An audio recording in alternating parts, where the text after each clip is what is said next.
తెలంగాణ ఉద్యమకారుల మీదనే ఎవడ్రా జై తెలంగాణ అంటుండు అని ఉద్యమకారుల మీద తుపాకీ గురిపెట్టిన రేవంత్ రెడ్డి నా అంత తెలంగాణ ఉద్యమకారుడు లేడని మాట్లాడతాడు.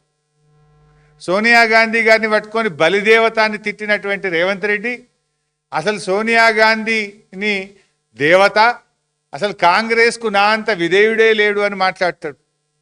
కేసీఆర్ గారు ఉద్యోగాలకు నోటిఫికేషన్లు ఇస్తే ఆ ఉద్యోగాలకు కాయిదాలు పంచి నియామక పత్రాలు పంచి నేనే ఉద్యోగాలు ఇచ్చిన అనేటువంటి గనుడు రేవంత్ రెడ్డి. ఇప్పుడు బనకచెర్ల మీద కూడా అట్లే చేసిండు.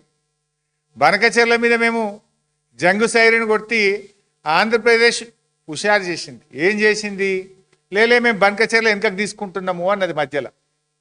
అది ఎందుకు వెనుకకు తీసుకున్నారు అనే కనీస సోయి కూడా ఈ ముఖ్యమంత్రికి లేదు, ఈ నీళ్ల మంత్రికి లేదు. లేక ఏమన్నారు తెలుసా?